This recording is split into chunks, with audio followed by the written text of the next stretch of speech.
Guess it didn't share for some reason.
All right.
What's going on, DS? How you doing?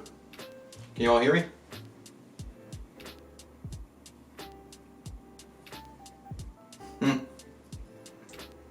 Thank you for the follow.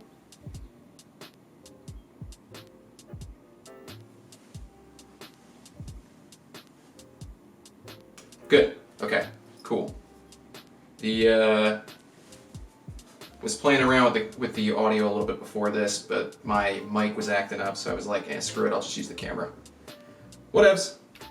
I'm gonna give it like another minute. Can you all hear the audio from the music?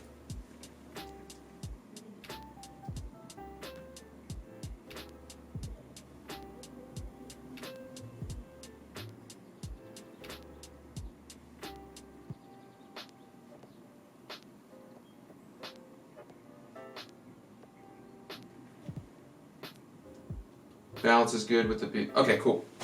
Awesome. All right.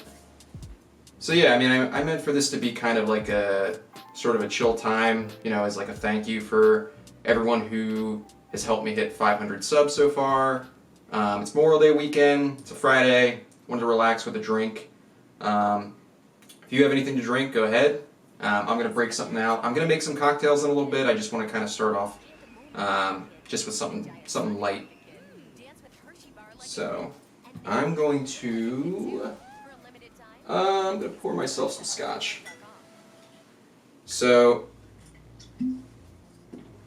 there's Scotch. I love Scotch. I have a few bottles. I usually pick the stuff that'll last me a while. I usually will have like an ounce or two like every few weeks just to kind of unwind with, because it's amazing. You don't really need to make a cocktail for it. It's just good as is.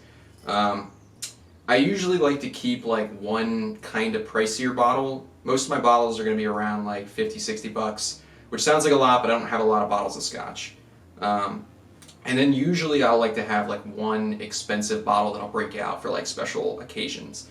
And this is my expensive bottle. This is Highland Park 18, so it's 18 years old, and it's $180. So it's expensive, but not crazy expensive. I've had other bottles that are way more expensive than this one.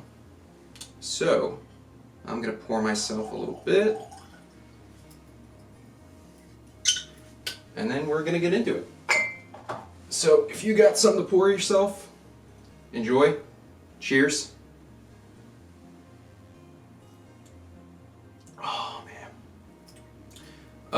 If you love Scotch, if you love whiskey, I really recommend you get these like little whiskey glasses. They're not that expensive. I think this was like 30 bucks and it came with 2 of them.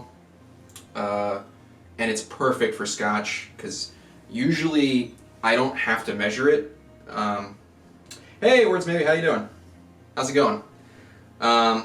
Cheers, DS. Cheers.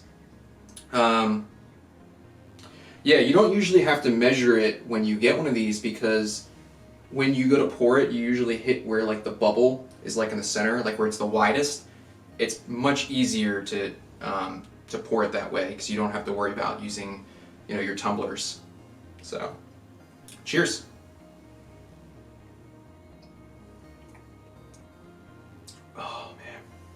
So again, this one is the Highland Park 18.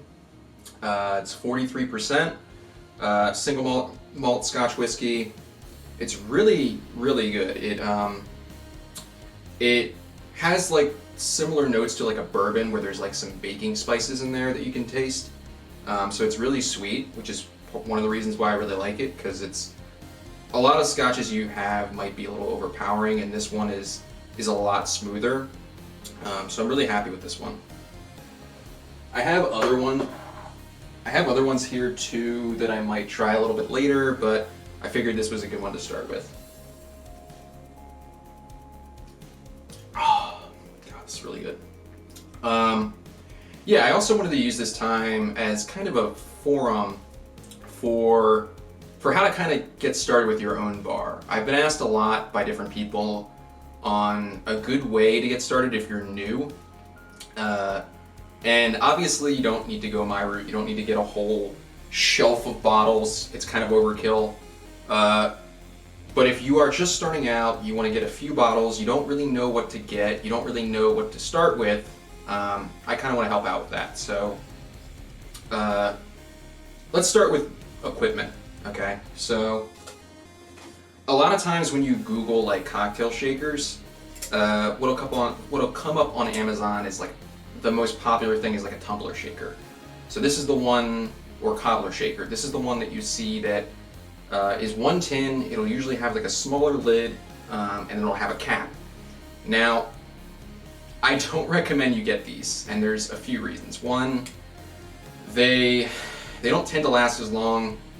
The quality isn't good. And the other thing is that as you add ice and it freezes, and you may know this already if you've used one, the cap tends to get sealed shut, and it's really hard to remove, and it's really annoying. I used that for years because I didn't know, and I always hated it. I always would be like, why is this so difficult to get off? And a few years ago, when I was watching other YouTubers who actually made cocktails, I noticed they were using something different, which is this. This is a Boston style shaker. What's great about this is it has two benefits. First, it's a lot easier to come apart, and two, and the second reason is because when you go to make a cocktail, you want to add as much surface area as possible to allow the ice to move so it chills it properly, and it adds proper aeration, and that's how you have a good drink. And these are actually really easy to get apart. So the way that you do this, and it might not be obvious, is there's a bigger tin and a smaller tin that usually comes with this. They're not that expensive. It's like 15, 20 bucks. You line them up, so you have the tin like this, and you'll notice it's on an angle, and there's a tiny little seal in here, like a space. So you gotta hit it. Doesn't come apart, right? When you go to throw in your ice, you shake it up, and when you're done, when you're ready to separate it, you basically tap your hand against this little groove here, this gap on the side of it, and it comes right apart. It's far easier than a tumbler shaker, trust me. And then when you actually want to strain it, a lot of cobbler shakers will have on the top of them like a little strainer thing, but it's not great. Instead, I recommend you use one of these. This is called a Hawthorne Strainer. So when you go to strain it out, you got to put this on top, and this allows you to close it when needed based on the amount of ice shards that you may or may not want to get in. So usually you'll just press down on this little knob here if you want to completely seal it. And the best ones tend to be like this, where they have a very tight coil, so they don't let as much ice go in. So they're perfect for that. Just a little fun fact in case you're interested on my type of cocktail shaker, as opposed to the standard cobbler shaker. So, oh, damn, that's good. Okay, so next up, different types of liquor. So you can get the bare basics, so vodka, gin, rum, tequila. There's a lot of variations in those different types. My recommendations, if you're not sure what to get, go with a white rum like Bacardi. It's fine, but if you want something a little more unique, I recommend you try something like this. This is Plantation 3-star. It's a Jamaican rum. So what is different about Jamaican rum is it has a lot of complex flavors in it that is what a lot of people describe as rum funk, and essentially what it tastes like is overripe bananas. But it's actually amazing in cocktails. It completely changes the taste of it. The only problem with this is because it's such a strong flavor profile, it can easily throw off a drink, so you want to be careful and try it out. Otherwise, stick with a white rum. It won't interfere with your ingredients. It just might not make it as complex as you might want it to be. Vodka, honestly, there's not really much you can go wrong there. I usually like using Kettle One. It's pretty cheap and it's also good quality. It works well with most of my cocktails. You can't really go wrong with vodka. It's vodka. It's like the purest spirit. Gin. There's different types of gin. Typically the one I stick with is Beef Eater, which is a London dry gin. It's 47%, so it's really high proof, but it also isn't as strong as, and when I say strong, I mean in taste, as other gins. It works amazing with cocktails, and again, it's not overly expensive. I usually get like a bigger bottle whenever I start to run low, and I just empty it into this.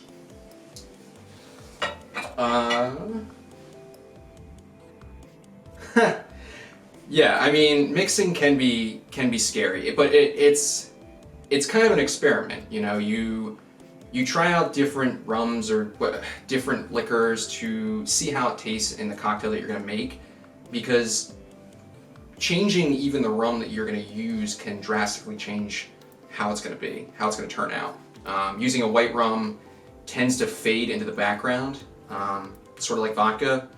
So if you're concerned that it's going to screw with the rest of your ingredients, use a white rum because it's not going to be as overpowering. If you actually want it to have some impact, then use something different. Use like a Jamaican rum, or even a spiced rum, and then it will change the taste.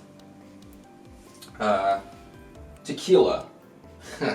So there's the bare bones basic tequila, which is the Blanco. So it's a silver tequila. You'll see this a lot. Highly recommend you get one that's at least 100% agave. This is Herradura. It's kind of pricey. It's like 40 bucks, but I don't really actually use this one that much. I use it in some cocktails that I want to make the other ingredients shine a little bit more, although this will make it a little sweeter because of the agave notes. Otherwise, the one that I use the most is actually this Reposado tequila. So Blanco tequila usually is aged for about 3 months, so it's not going to have as strong of a presence as something like a Reposado, which is aged more than 3 months but less than a year. So in typically oak or bourbon barrels, so it tends to have a much stronger flavor in there because the barrels impart that flavor to tequila.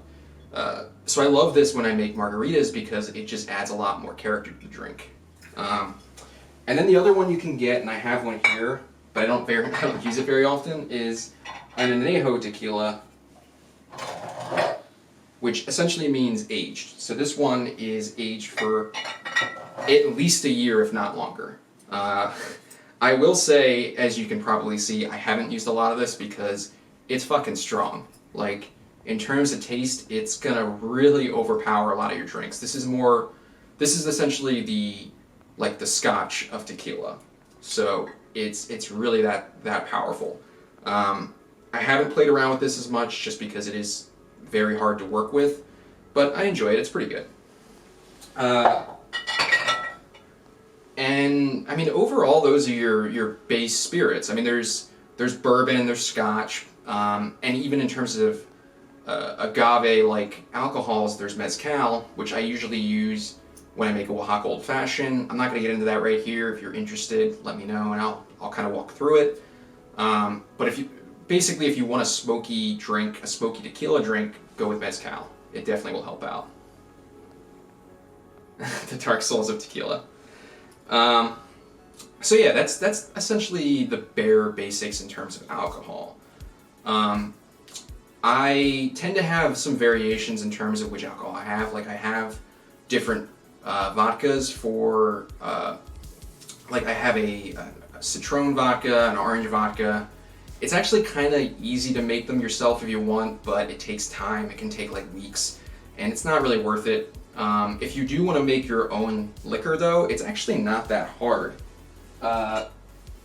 So for example, this is an apple liqueur that I made using apple peels and Everclear. So I think I've talked about this before, maybe not on this channel, but a lot of people give Everclear a bad rap because you've probably had it if you went to college, because of course you have. You do shots of Everclear, but that's actually not what the purpose of Everclear is. It's 95% because it's meant to be used to create infusions. So if you want to make your own liquor, that's what it's for. So typically speaking, when you go to make a liqueur, you take the Everclear, you mix it with whatever you're trying to do to create a liqueur, and then you let it steep for a certain amount of time. And then when you're actually ready to make it, like as in, get it ready for serving, you add portions of water to help bring down the ABV. So for example, I think this is like 30%, this liqueur that I made, because I added enough water to kind of bring it down. And then I use that when I'm gonna make like apple martinis, and it's pretty good. And because it's that high proof of alcohol, it's not gonna go bad. It's gonna last you forever. So it's pretty cool. It's fun to do if you're interested. Just Google how to make like a liqueur. It's actually really simple. And it's just enjoyable. You start learning how to make alcohol and how alcohol works. All right, done that Scotch. Let's get into something fun. So, I was trying to think what I wanted to start with here. I think I'm going to start with probably just like my old fashioned. There's a lot of different ways you can make an old fashioned. The way I make mine is, somebody's trying to message me. The way I make mine is my favorite because it's not overly sweet, but it's also like, it is sweet, but it's really good. It's not hard to make either. So usually I'll use 100 proof bourbon. So in other words, it's 50% alcohol. And then I'll use a Demerara simple syrup, which I'm running low on. So simple syrup's another thing that's actually really easy to make. You just take like equal parts white sugar, or in this case Demerara sugar, and water. You add it to a saucer and you let it simmer for about 3 to 4 minutes until the sugar dissolves. Take it off, straight into a bottle, put it in the fridge, and it lasts you like 4 weeks. If you do 2-part sugar, it'll last you about 6 months. So it's really easy to make. I think I have to get some ice. I will be right back.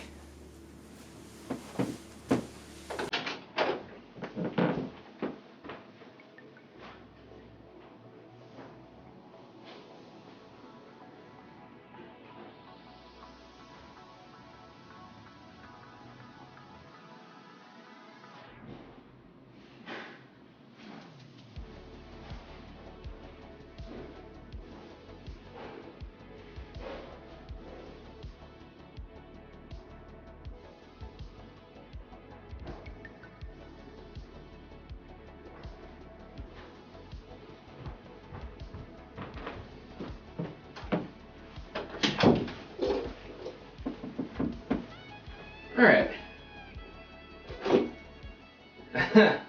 Yeah, Everclear does have a purpose. You can drink it straight, but that's not what it's for. It's meant for infusions. Okay. So I got my ice. I'm gonna move this out of the way for now. I'm probably gonna have some more scotch later. Take a double old-fashioned glass.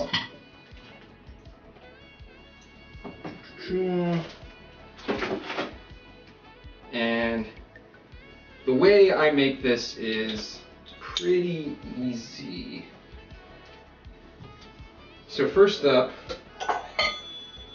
you're gonna take, your little tumbler, and you're gonna, usually I pour like between 1/4 to 1/3 of an ounce into the double old-fashioned glass. Usually I just make this right in the glass. And I like using Demerara over regular simple syrup in this case because it's just richer because it's made using like raw cane sugar.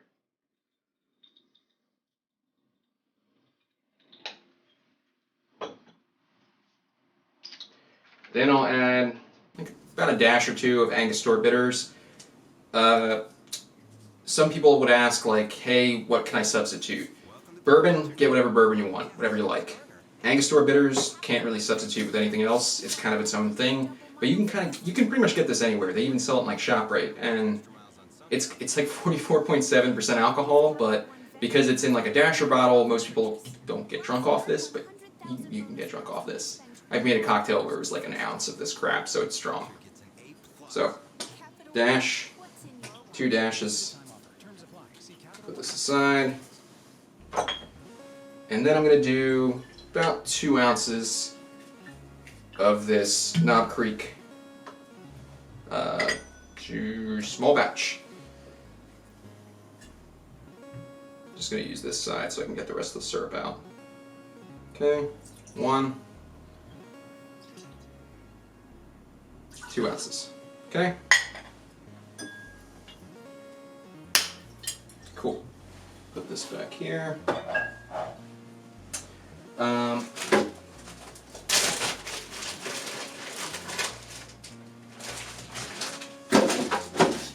Then I'm gonna add my ice. I got a nice big cube right here. And then just stir it for like 30 seconds.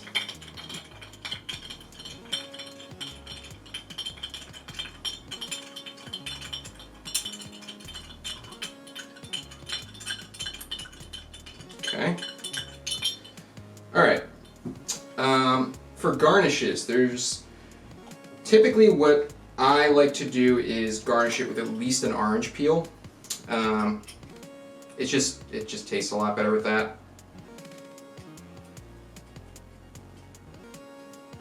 Let's do. Okay. Throw that there. And first they give it a nice little spritz to help release some of the oils. Rub the oils around the outside of the glass so that when you go to taste it, you get those oils, and then just drop it right in the glass. And then if you want, you can include a maraschino cherry. Now, if you watch some of my videos, you may notice my cherries are darker, and that's because These are Luxardo maraschino cherries. They are way better than the red ones, but they're also like 20 bucks. So, I love them. I mean, they're 20 bucks, but also you get a lot of them and they last you a while. So I kind of recommend them if you want to splurge a little bit. Okay.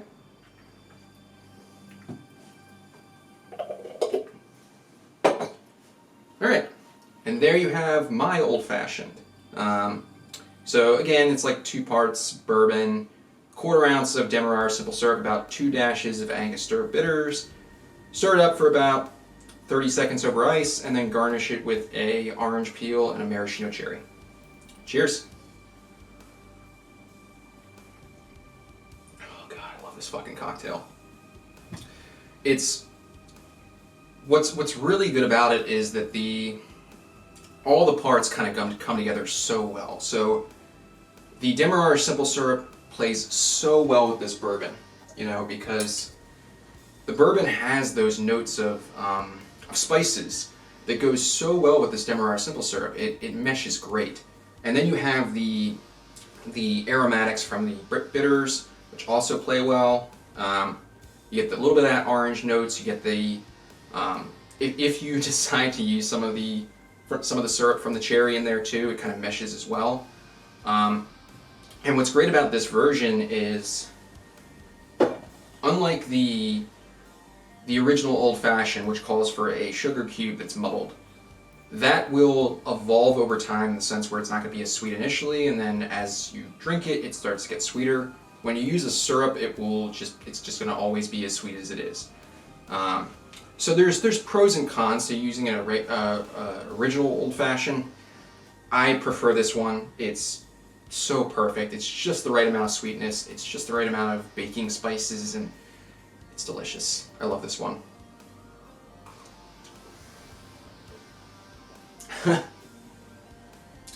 Yeah, cheers. Again, thank you all. Really appreciate it. I didn't think I'd hit 500 subs this soon, honestly. I couldn't have gotten to it without you guys. I love this drink. It's fucking amazing.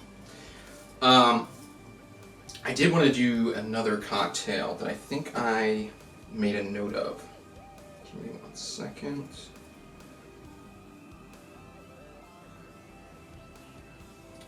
I'm just checking because I know I put this down. Okay, here it is.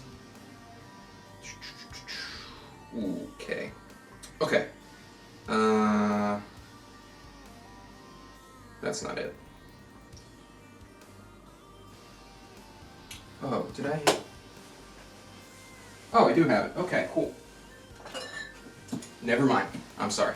Okay, so I got it. So this one I found today, and I was like, I really want to try this out. I haven't had it before, so I was like, what better way to try it out than live on a stream where I can react live.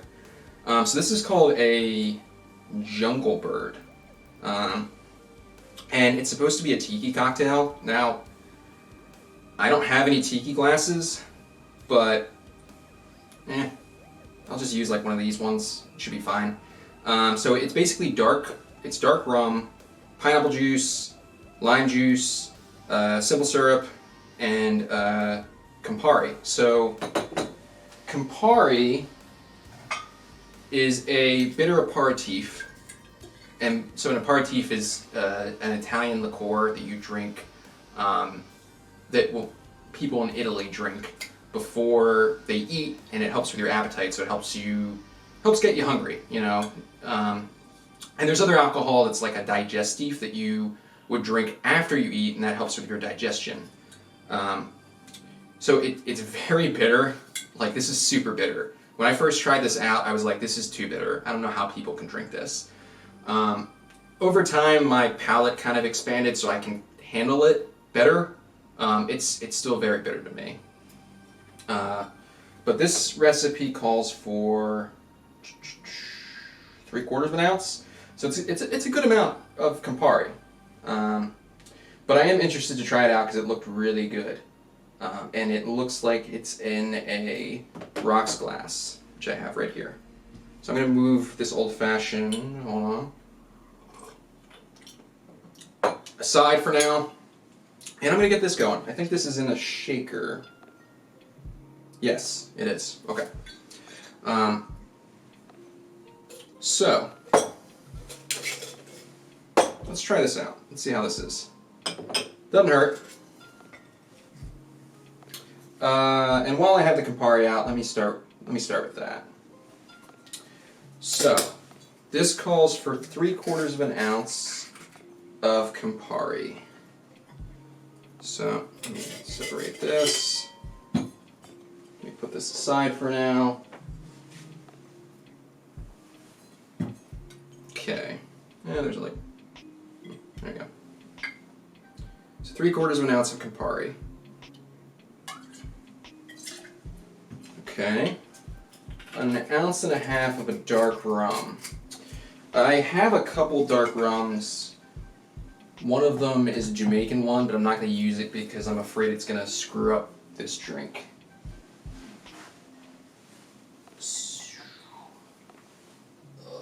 Where is it? Here we go. Oh wait, this is dark. Whatever. Screw it. It's fine. All right. So it's 1.5 ounces of a dark rum. Okay, there's 1.5 ounces. Okay.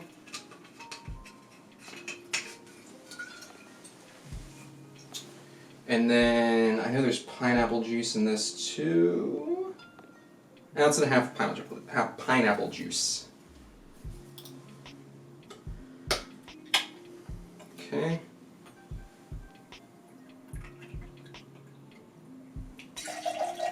There's 1.5. Okay. 1/2 ounce of lime juice, which I have right here. Right? Yeah, this is my lime juice. Yes. I was a little confused because they look very similar. Yes, this is my lime juice. Okay, and then lastly, a 1/2 of simple syrup. Regular simple syrup, not Demerara simple syrup.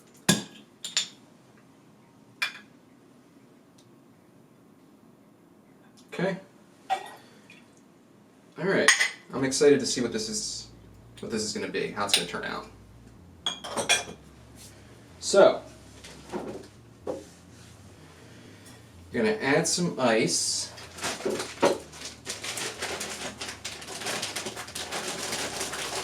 First I'm going to add a big cube, and then I'm going to add some cracked ice.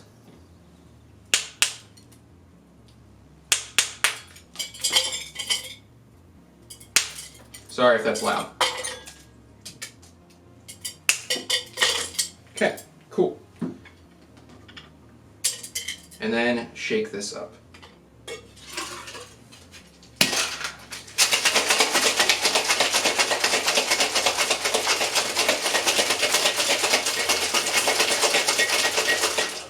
Okay.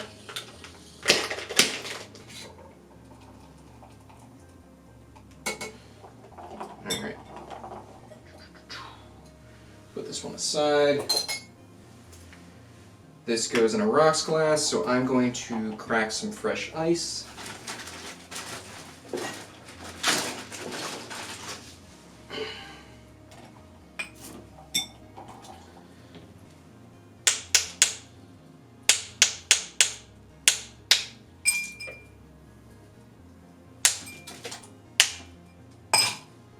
That'll break up in a sec.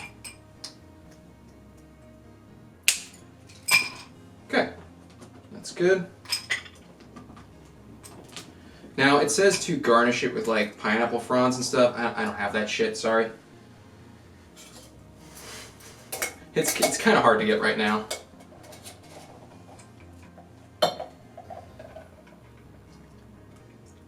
Ooh, that has a very interesting like red-orange color. That's cool.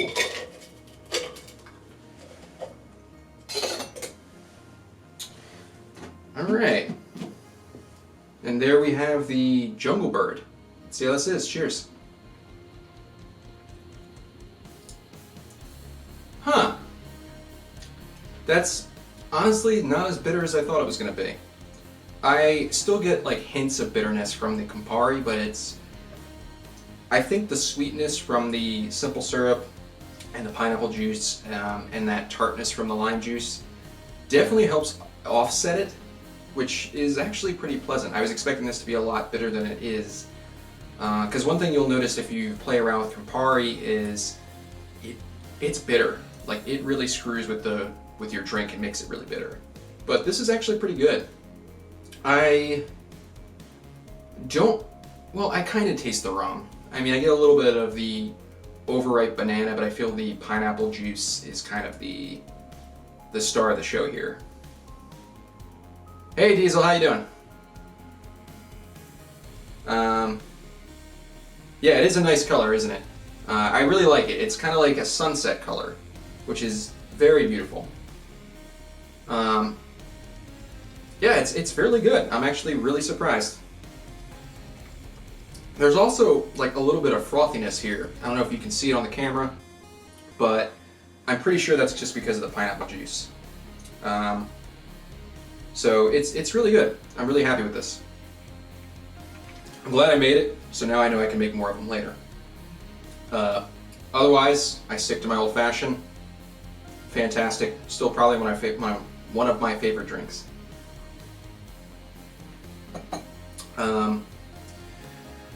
Yeah, so back to some fun shit with alcohol. And by that I mean some things you might want to know if you want to get started with your own bar. When it comes to bourbon, you may notice I have a lot of bourbon. Like, this whole frickin' shelf is bourbon, just so you know.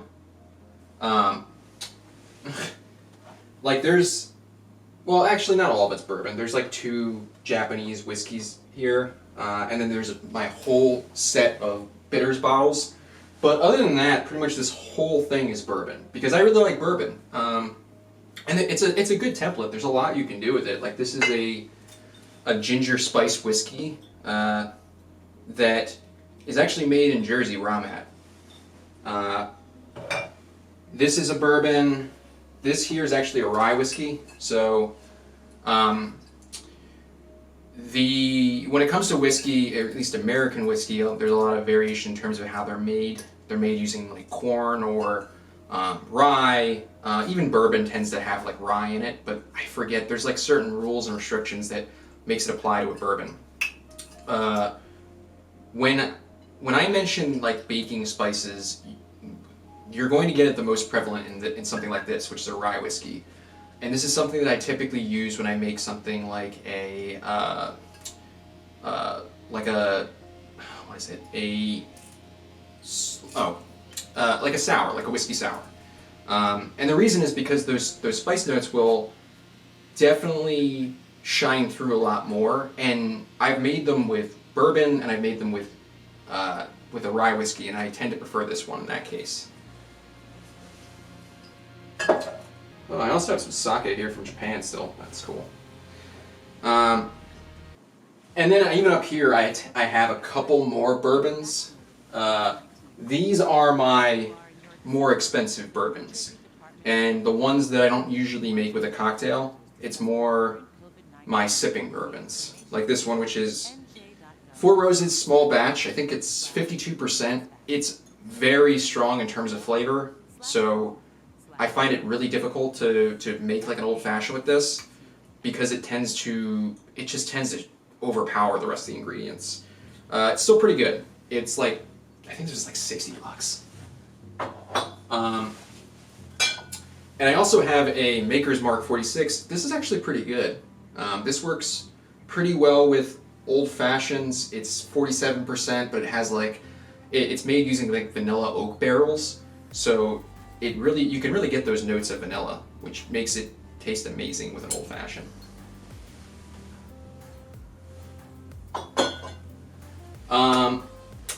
Yeah, I mean, and then there's like Scotch, which there's so many different variations of Scotch. Most commonly I'll get like a Highland Scotch, just because It's something I like, but I do tend to keep an Isla with me, which is a lot smokier. Like this one right here, which is actually nearly done. There's not really too many cocktails I make using this because Isla, the smokiness of it can overpower a lot of drinks. But I do usually keep this for when I occasionally smoke a cigar because it pairs so well with it.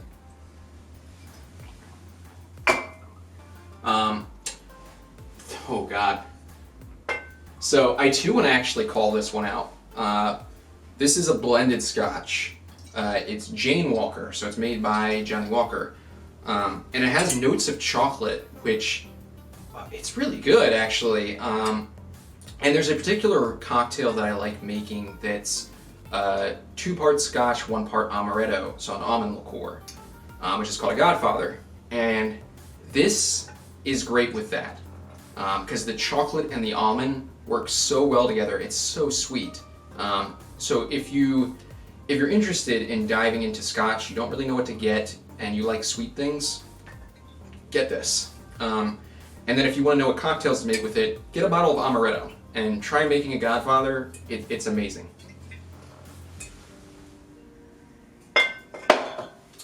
I'm not going to go through every bottle of alcohol I have. It's going to take forever. I kind of just wanted to give you an idea of like what I have and like what you can use with it. Oh. And then obviously if there's any drinks that if there's any alcohol you guys are interested in, anything that you would like me to make based on what I might have, if you'd like a suggestion, let me know. You know, I'll be happy to try and make something for you. Obviously if I'm missing some ingredients, it might be difficult, but I have a lot, as you can see. Man, this is good.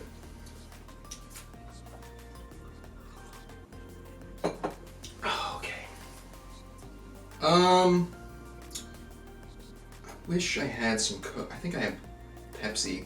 So another one of my favorite classic cocktails that I've loved just forever is just like, it's a rum and Coke. But if you want to jazz it up a little bit more than just doing a rum and Coke, the common cocktail variation of that is called a Cuba Libre. Now, this cocktail is basically you just take a lime and you cut it into like 3 lime wheels. You put it in the bottom of a rocks glass. You muddle it a little bit, so you take like a muddler, which is right here, and you press on it. And then you add your rum and then your Coke. And the lime goes a little bit more into it, and it kind of imparts some more flavor into it. So it's just a little bit of a better rum and Coke than just the standard. I'm gonna pour some rum, I'm gonna pour some Coke, there you go, throw some ice in it, we're done. And I like that variation a lot more. And it's not too much more difficult to make. I kind of want to make a whiskey sour, which I have a couple of these glasses here for. I do need to get an egg, but I don't need to get, I'll get one in a moment. I can kind of get the rest of it together and show you my version of a whiskey sour. A lot of people might be a little turned off when they think of adding an egg to a cocktail because they might think it's going to make it eggy. It's an egg white, so you don't really get the egg taste. It just makes it frothier, which is nice. It gives it a nice silky, creamy texture. There are other like vegan alternatives in case you're concerned. I haven't tried them honestly because it's fine by me. But if you're interested, I think it's called like aqua something. But there are vegan alternatives in case you don't want to use eggs. So, whiskey sours are pretty easy to make. Pretty sure my recipe is like just 2 parts rye whiskey. Just pulling up my notes. Yeah, I mean it's not that hard to make. And when I first Saw the recipe for a whiskey sour. I thought, oh god, it's gonna taste like eggs. It doesn't. It just makes it creamy, which is nice. I've made them without it. I don't like them as much, honestly. Okay, so this recipe is pretty straightforward. It's just 3/4 of an ounce of lemon juice. There's about 3/4 of an ounce of simple syrup, 2 ounces of rye whiskey, and then an egg white. And then you just shake it up and strain it over the glass. There is a technique, though, that you should use when you're incorporating an egg that I'll show you in a little bit. So, first up, 3/4 of an ounce lemon juice. Same amount, 3/4 of an ounce of simple syrup.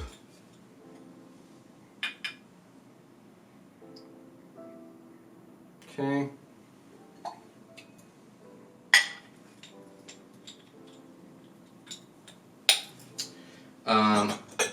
Then preferably a rye whiskey. This is Rittenhouse rye. It's 50%, so it adds a little more power to the drink.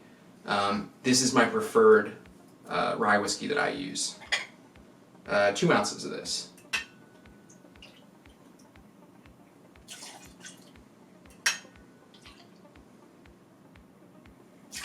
Okay. I think that's it, other than... Yeah, I just need to get an egg white. I mean an egg. Give me 1 second. I'm going to put an egg white in here.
Alright, got my egg white. I put it in here because I didn't want to contaminate that yet. Well, I knew I was going to use this tin, so. Sorry, do not put the egg white in yet. First you have to wet shake it and then dry shake it, and I'll show you that in a moment.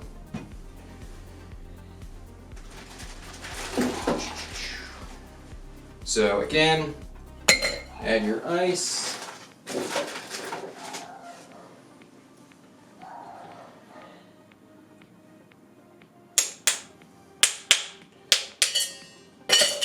Okay.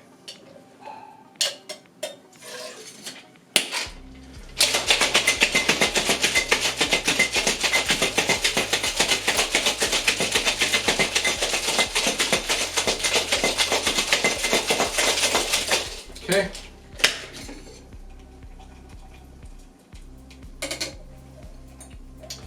And then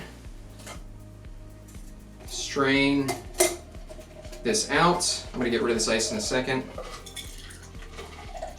So this method is called a reverse dry shake.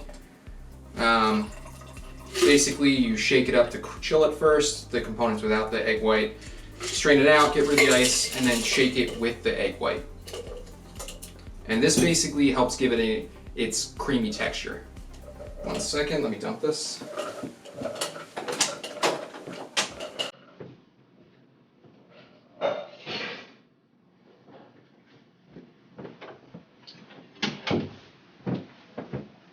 Alright. Pour this back in there. Pour in your egg white. And then shake it up again. You don't have to shake it for as long, like 6 seconds should be fine.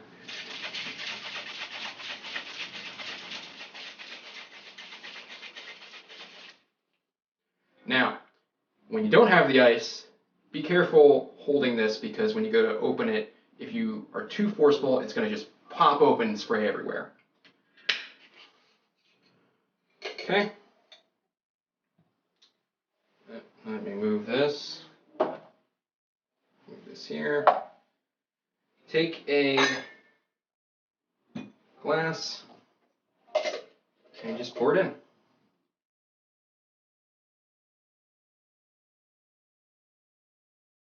Okay.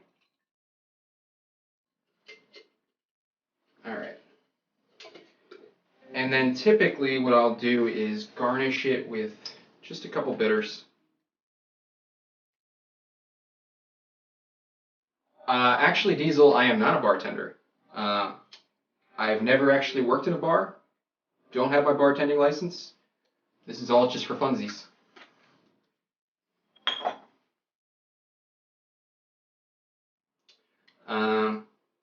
And this is your whiskey sour. Cheers.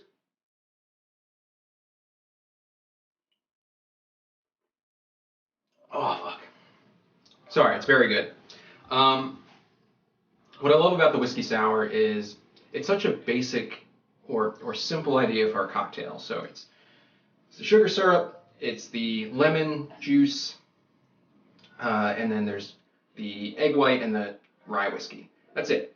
The Angostura bitters, there's just a couple drops, so it's not going to change too much. It's just going to add a little bit more aromatics to the drink. But primarily what you get from this cocktail is the lemon and the rye whiskey. The reason I recommend you use a rye whiskey is because it will shine through so much more. So you're going to get those baking spices, you're going to get that lemon juice, the tartness, and then you get the sweetness from the simple syrup. So it's just a fantastic cocktail. It's one of my favorites after like the old fashioned.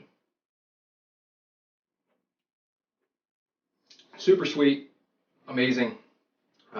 Shit, what happened to my... Oh, there it is. If I was going to rate the three of these, it's tough. I mean, the old fashioned's still my favorite, but the whiskey sour is kind of different. It's its own thing, but I kind of like it just as much. This one's pretty good. I would definitely make more of these, but these two in particular are my favorites. They're the best. But if I'm feeling like particularly like I want something new, something different, specifically with tequila, that's where I make like a Oaxaca Old Fashioned. Now, I know I mentioned mezcal before. This is a mezcal, so it, like tequila, is made from agave. What makes mezcal different is it tends to be smoky, similar to like an Isle of Scotch. So when you go to make a Oaxaca Old Fashioned, it usually calls for about like a quarter ounce of this or like a half ounce.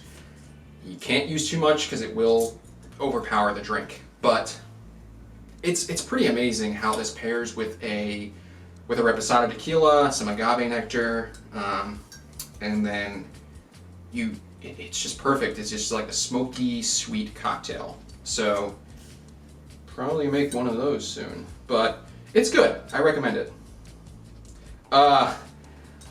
Yeah, I don't know how much this shelf costs, honestly. A lot. Let's just say that. Some of these I've gotten over the years, but I can't lie that like 90% of it was probably the past year during COVID because I had nothing better to do. So I just bought alcohol because I was bored and I wanted to make some cocktails. Okay, I mean, a good chunk of the bottles up here, especially in the back, I had before COVID. A couple of the vodka had before COVID. Shit, everything up here was after COVID, or during COVID, sorry. A lot of that, yeah, a lot of it was during COVID. So, it's probably at least like $1,000, honestly. Probably more. You don't do what I do. Like, don't go crazy. Like, whenever Some of these bottles I got specifically for a video. There's even bottles, I'm not gonna lie, on the floor because there's just not enough space anymore on this cart. Like, I got a bottle of the frickin' Kraken a little bit ago. I don't mind the Kraken, I don't drink the Kraken. I got the Kraken because I was trying to help make a cocktail for somebody, and I needed a dark spiced rum that wasn't Jamaican. Shit, I forgot I actually had this. I could have used this before. Anyway, I needed a dark spiced rum that was like dark. So I got the Kraken because it's not expensive and it works well. I can't fit it anywhere, and it didn't actually work out with the cocktail anyway, so yeah, it's just sitting there now. And then other things I get because I'm interested and I want to try them out, and I use so little of them they kind of just sit there. So I got a lot of alcohol. I don't have a problem, trust me.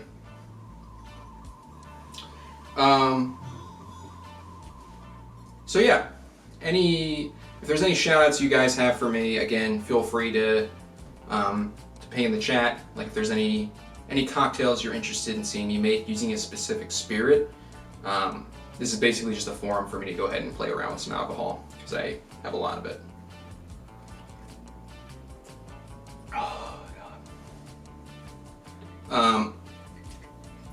Otherwise, this one I'm still really happy with. It's pretty good. I saw this one on a whim because I wanted to make a tiki cocktail.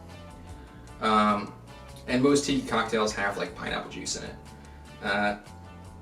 And I found this one that had Campari, and I was like, I didn't think you could put Campari in a tiki cocktail, but I guess you can. It's pretty good. Oh god. Otherwise, old-fashioned, perfect cocktail. I brought up some orgeat because I eventually wanted to make a Mai Tai. That's another one of my favorite cocktails that features orgeat, which is like an almondy sweet syrup. You probably have heard Mai Tais, really popular. It's like orgeat, usually an orange liqueur, some rum, and it's very simple. I've made orgeat actually before, like from hand. It's a pain in the ass. Let me just say that. So, simple syrup, Demerara simple syrup, you can make that on your own. It's easy. It's just sugar and water. Orgeat requires a lot more work to make. So, find yourself like a good manufacturer of orgeat, like look them up, and just buy it from them. It's the same thing when I get like grenadine or something. I don't make that shit from scratch. You can, but it's just a pain in the ass. It requires so much time. Whereas if you just find a reputable person, it's a lot easier, and they usually keep for a few months. Oh, I'm really liking that. I mean, I've made it before, but I kind of need one today. I hope you're all doing good. Yeah, so I'm trying to see what I want to make next. Actually, let me try out some of this. I haven't had it in a while, and I feel like having some Japanese whiskey. So, this is Hibiki. And the reason I laughed a little bit is because it's like $120.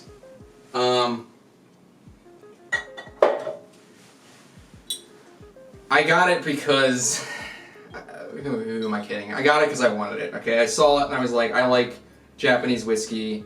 I've had Hibiki before. I enjoy it. I fucking want it, so I got it, alright?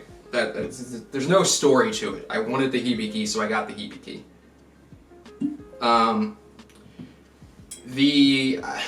I will say though, I actually wanted Yamazaki a little bit more, but I was like, I'm not paying $200.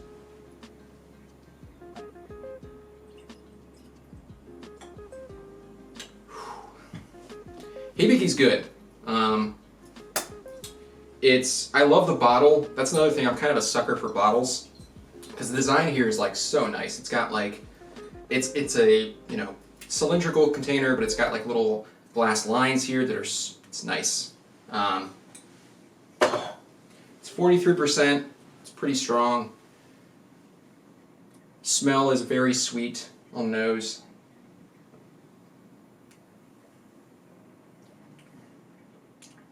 Yeah, it's very sweet. I would say if you like bourbon, you'll probably like this. It's not quite it doesn't taste quite like a bourbon, but it is also very sweet. It's somewhere between like a bourbon and a Scotch.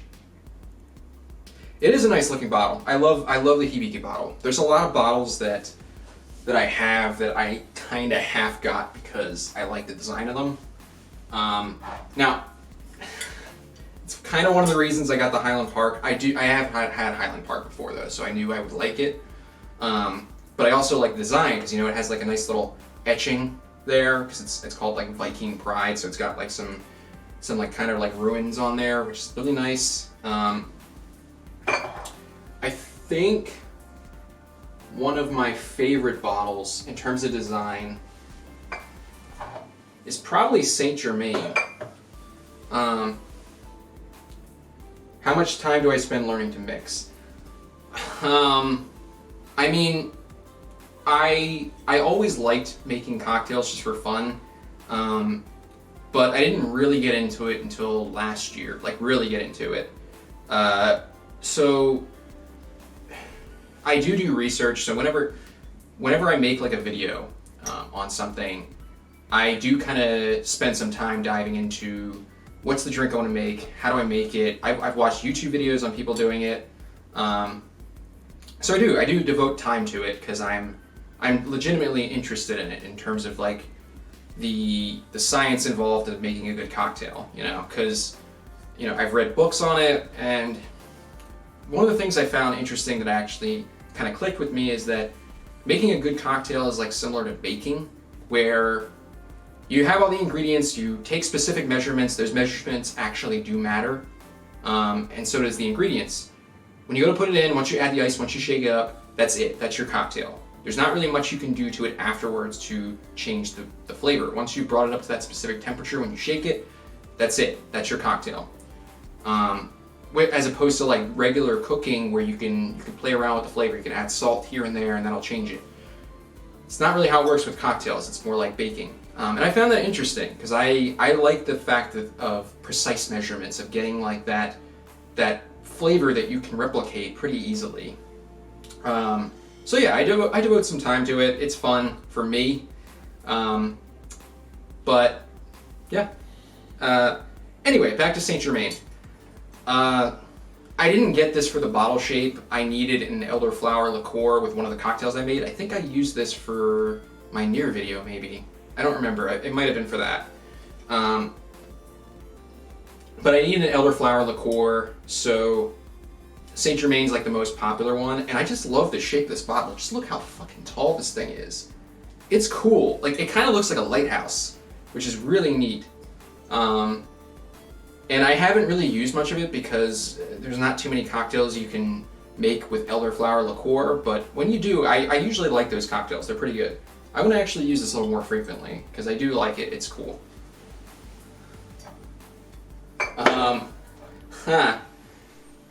While I'm on the subject of alcohol I do like, I actually don't like absinthe that much. I have a bottle of it because I wanted to try it out. Like, I knew about absinthe, but I never had it until like, I think it was like a year and a half ago that I got this.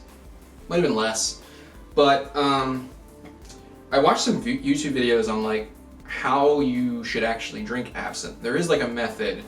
I forget the term of it, but basically you take like a specific glass called an absinthe glass, and you pour the absinthe into the glass. You take a spoon. It's like kind of like a spoon with like some grooves into it with some holes to like let stuff fall through. You take a sugar cube, you put it on top of the spoon, and then you gently pour cool water over top of the spoon and onto the sugar cube, and then it dissolves into the absinthe and it changes color.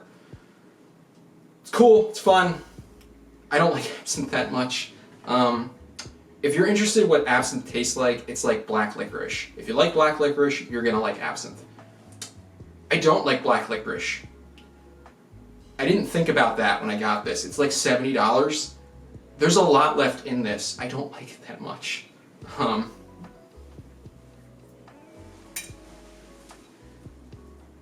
But if that's something you're interested in, like if you like black licorice, you'll probably like absinthe.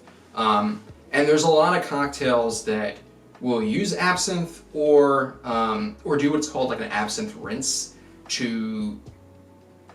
Yeah, I don't really like licorice. We'll use what's called like an absinthe rinse to add a little bit more character to a drink, and what that is they will either take like a tiny bit of absinthe and pour it into a glass, and then like roll the glass so it kind of like coats the glass and then dump it out.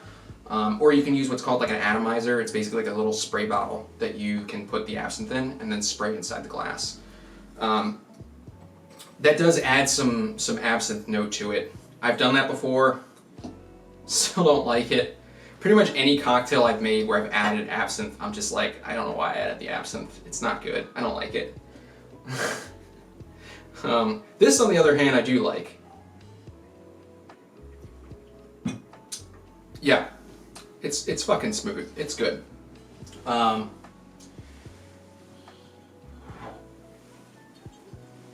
This I actually got as a gift a few months ago from one of my friends. This is 64%. Now this isn't the strongest alcohol I have, because obviously it's Everclear, but ignore Everclear. This is pretty fucking strong. It's this is not a whiskey that you're gonna make with a cocktail. This is a sipper. And this is I'm gonna end my fucking night with this. I do have cognac.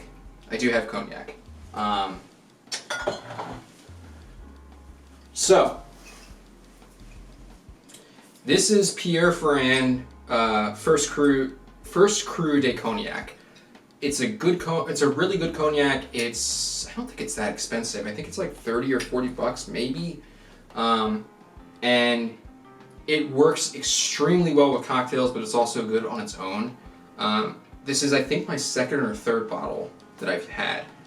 Because it's good. It's a good bottle that tastes really great. I've made a lot of like late night cocktails, like my what are they called? Nightcaps. I made a lot of nightcaps using it. It's 45%, so it's a good chunk of alcohol in there. And it's sweet. It's a good cognac. There's other cognacs that you can get. You're gonna find like crap like the Louis whatever the fuck. You don't need that. Just get this. This is good. This will get the job done. Because if the goal shouldn't be for you just to get drunk. It should be for you to actually enjoy what you're drinking. Like when you're in college, they tell you, okay, like just drink whatever, drink garbage to get drunk. I don't like that. I like to actually enjoy what I'm drinking. If I'm getting drunk, it's a side effect of me enjoying the drinks, you know?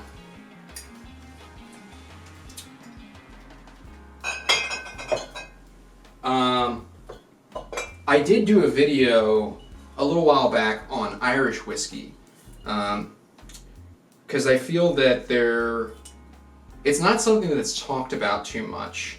Mostly people focus on like Scotch and bourbon, and Irish whiskey is kind of its own thing. It is sweet. I will say that.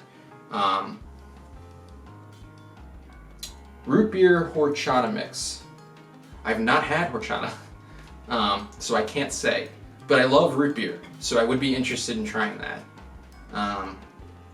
Like I really like root beer. And there's cocktails that are made using similar components using root beer, or sorry, similar components to root beer, like Sazerac. So I would be interested in trying that. That's interesting. I like root beer a lot. Yeah, so Irish whiskey. It's kind of it's different than Scotch. Irish whiskey is pot stilled, so it tends to, when we talk about like baking and stuff, this is baking. This is what I think of when I think of baking. So you think of like bread, like rye bread or like bread with some spices in it. This is what I think of. Redbreast is like the closest I can think of in terms of a Scotch for Irish whiskey. It's perfect if you're a Scotch drinker because it's like $50, but it's like it's really good. I enjoy this whiskey. This is probably like one of my first Irish whiskeys that I had.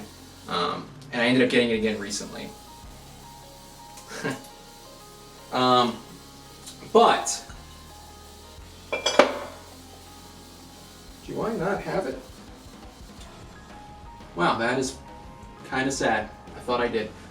There is another Irish whiskey that I thought I friggin' had, and now I can't find it. I did in that same video. It's called the Dead Rabbit Irish Whiskey.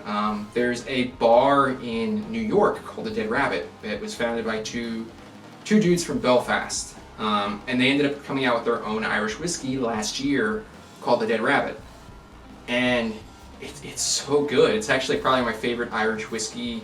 I use it a lot for making Irish coffee. I love making Irish coffee. It's fantastic. I will use the Irish whiskey, I'll make some fresh coffee, and then I'll add some Demerara simple syrup to it, and then some fresh whipped cream, and then sometimes I'll do some some nutmeg on top. It's fucking good. Yeah, I love that. I loved making that video. It was cool because I had Irish whiskey, and it gave me kind of a chance to go back and compare different Irish whiskeys I've had over time and my thoughts on them, because I've had Irish whiskey but I never did like a deep dive into it, and it was cool. It was a good amount of research that I was able to do, and I learned a lot about Irish whiskey while making that video. So if you haven't had Irish whiskey before, another one you could start with that's really popular is Bushmills. So this is actually a pretty popular Irish whiskey. It's really smooth. It's one that even the Dead Rabbit uses today, I think. I don't think they've switched it out, but they use this in their own Irish coffee. It's not too expensive. I think it's like $30. And it is really smooth. It works really well with an Irish whiskey. And it's good by itself. It's a good Irish coffee. It works really well. It's good Irish whiskey. If you want something that has more punch to it, if you want something that's like more like a Scotch, get the Redbreast 12-year. Otherwise, if you want something that's more like a bourbon, try that Dead Rabbit. It's good. There's different types of there's all different types of alcohol that you can play around with. Even rums have different flavor profiles. You know, like I have this one up here.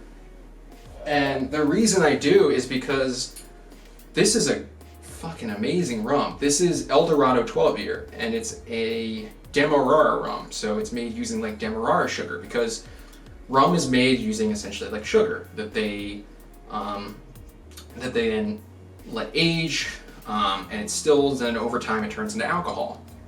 And this is made using like Demerara sugar. So it's very sweet, but this is like, when I talk about like the Scotch of different alcohols, this is like the Scotch of rum. But I've made like rum old fashions using this, and it's fucking amazing.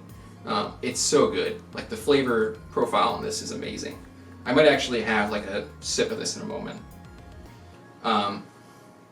Yeah, and then a lot of people will like say like, oh, you shouldn't have I don't know, like flavored whiskey or anything like that, because it's fuck that shit. I enjoy flavored whiskey. I like fucking honey whiskey. It's good, okay? I'm pretty sure I killed like half a bottle of this in one night because I enjoyed it so much. Just enjoy it. Like that's my like recommendations when you're drinking. The purpose of it isn't to get drunk, in my opinion. What I like about drinking isn't getting drunk. It's the process of trying new things. It's like, oh, this is something I haven't had before. Like, what do I like about this?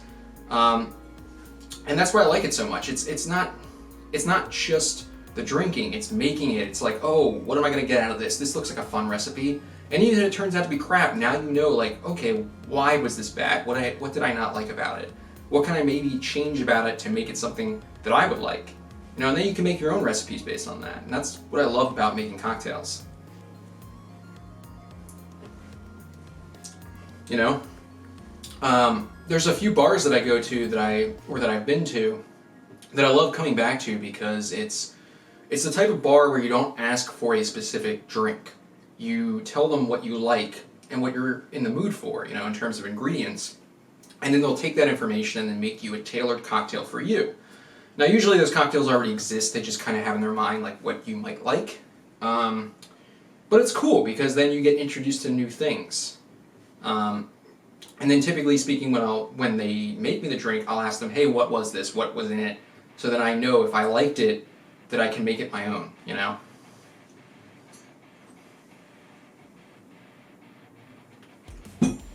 Whew. Okay. I am, like, technically, like, almost 3 drinks in. Starting to feel it, because I haven't really drank anything this entire week, because I knew I was going to be doing this. Believe it or not, when you watch my videos, you might think, oh, does Mike drink a lot? Usually I'll go hard like one day, because I need like a day just to, not one day, one night I'll go hard. Because I kind of just need like a night to relax. I'll make some drinks, and I'll just chill. You know, I'll make like a cocktail and I'll keep like drinking different ones, or I'll like drink some wine. I don't usually drink the entire night, despite what it might seem. And typically I take breaks, because I don't want to drink every night, because then my tolerance gets all screwed up, and I just can't enjoy it. Right now I'm enjoying it, this is fun. I've gotten past the point where like, thanks Diesel, thanks for stopping by.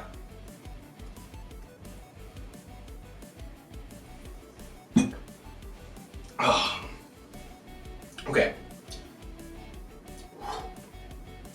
I swear to God, I'm only drinking this to like, kind of, because my mouth is a little bit dry. Don't judge me. Do I have any hangover cures?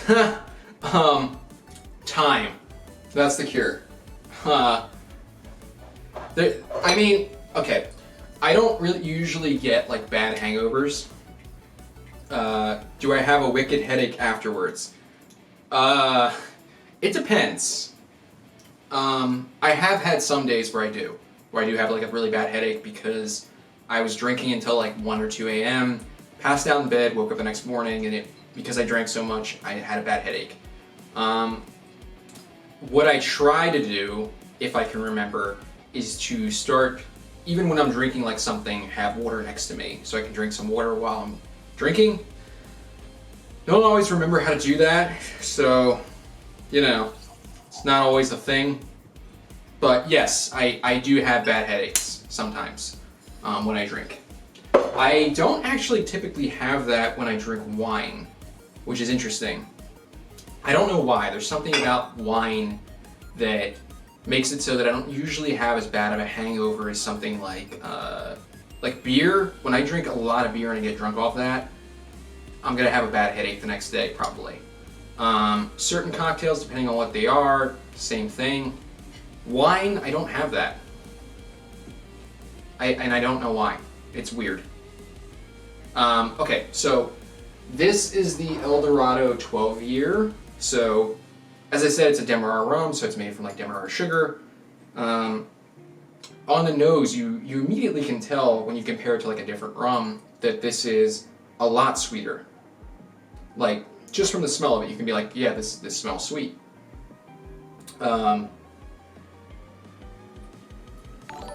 Yep, it's sweet. Like, it's not like a bourbon or a scotch. You can still clearly tell this is a rum, but you can taste that sugar, you know? Like when this hits your tongue, the first thing you think is rum, then a bite, then you get that sugar that kind of goes in. It's pretty quick, that evolution. And when I talk about evolution in a lot of my cocktails, I mean like, how does that alcohol or that cocktail progress, right? Is it one note? Like vodka is one note, right? Pure vodka is vodka. When you talk about like this, for example, it's not just spirit, you know, it's bite of the rum, then it comes in like that sweetness, like the sugar, you know? And that's really what I'm looking for when I make a cocktail and when I try out a spirit, really, is if it's something that I'm paying like money for, like legit money for, not just like a $20 bottle or something. I wanted to have like a little bit more character to it, right? Because if I'm gonna get something that lasts, I want to make sure that I'm enjoying it, you know? Because otherwise it's just kind of a fucking waste.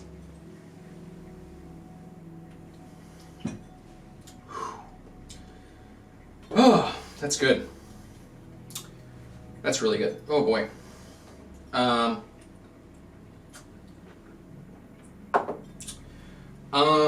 I don't really have any advice for you if you have a hangover. Because I don't have any advice for myself if I have a hangover. It fucking sucks, I know. My advice is, don't drink a lot if the next day is a work day. That's my advice. And if you are doing that, because I've done it too, make sure you bring some water. Also, if you're going to drink during the week and you're not going to bring water, make sure that you're not on, if you work in a critical job, that you're not on call for that job, because I've been too. And make sure if you are on call for that job that you don't get a call, because I have. So yeah, don't work an important job if you're going to drink during the week.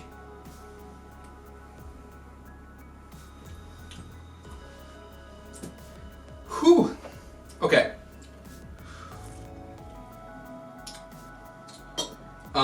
Wow, this has gotten actually a lot more lemony than it initially was. I'm not complaining, it's really sweet, and actually, there's a story here. There is a story here.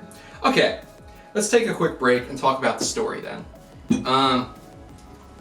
So, not a lot of people know that I am not a bartender. This is not my full-time job.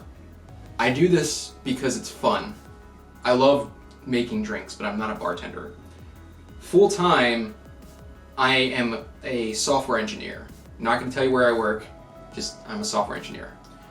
At my previous job, I worked at a company where I was a contractor for that company. And the company that we were contracted out to, we worked with for like a year, and there's this period of time where you're finished a project and you're with the company, working with the other company, and there's like what's called a go live. So the project is finishing up, you're ready to put it in production, you're ready to make it so that actual users can use it, and we had to go on site for that. So in other words, we had to go to the customer's location to set it all up. Everything works well, the whole thing is online, we're good. So me and the rest of my team are ready to go out and celebrate, you know, because everything's good, we're done. We are staying there for a couple more days just in case something goes wrong, we can kind of help support them. We didn't think anything was gonna go wrong. So we went out, got some food, it was a nice restaurant, and then we went out drinking. So while we were eating, I drank. Then we went out drinking, I drank more. Then we went back to the hotel. I drank more. I was drinking a lot. Now, keep in mind, this was like, I think like 2014, 2015. So I was like 24, 25 at the time. I drank a lot. I was like drinking like Long Island iced teas. I was on like my 6th because I was competing with somebody else to see how many Long Island iced teas I could drink. This is when I was stupid and was drinking a lot of alcohol. Anyway, point is that drank too much. We ended up getting a call that there was an outage in the system that we were working in that we had just set up for them. So we had to all go into a conference room, and help fix the problem. Now, I am plastered at this time. It's like 11 p.m. I'm like 8 drinks in, I'm gone. And while this is happening, I'm like going on my computer, I'm like going to the, I'm going to their terminal, everything like that. I'm going to their servers, I'm trying to help debug the issues. I'm calling for somebody to help bring me more drinks while I am trying to debug this issue. So, yeah, like and I will say, I helped resolve the issue while I was plastered. And I had like 3 other Long Island iced teas during this. After it was done, everything was good, went upstairs, passed the fuck out. And I had to wake up like 4 hours later to go back into their office and help fix the other shit. It was rough. But I was still young then, so I could bounce back. I cannot do that shit anymore. Like, if I'm going to be drinking that much, I better hope there's nothing important the next morning because I can't deal with it anymore. Which is why usually I'll save a lot of my, like, major drinking for a Friday night or a Saturday. Uh-oh. Yeah, it was bad. I have not done, well, actually no. I have done other things. I have other stories that I will not tell right now, but I've done a lot of drinking. But as I got older, my drinking switched from like just drinking Long Island's to wanting to go to different bars to try out different cocktails that they had, because some bars, depending on where you go, like could have a specialty. I was more interested to try out what they had than I was in getting drunk. Getting drunk was kind of a side effect that I enjoyed. I've only been hungover once, accidentally down 2/3 of a rum bottle a few weeks ago. Yeah, that's a lot of alcohol, isn't it? You know? I have drank like whole bottles of wine by myself. You know, just because like I enjoy it. Not drinking the whole bottle by myself. I enjoy drinking wine. Sorry, one sec.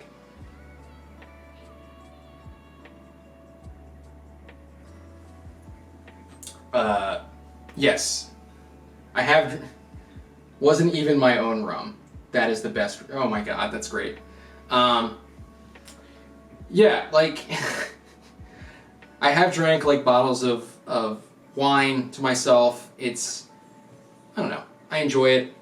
I enjoy drinking wine. Wine is actually something that I've only recently gotten into within, like, the past couple years.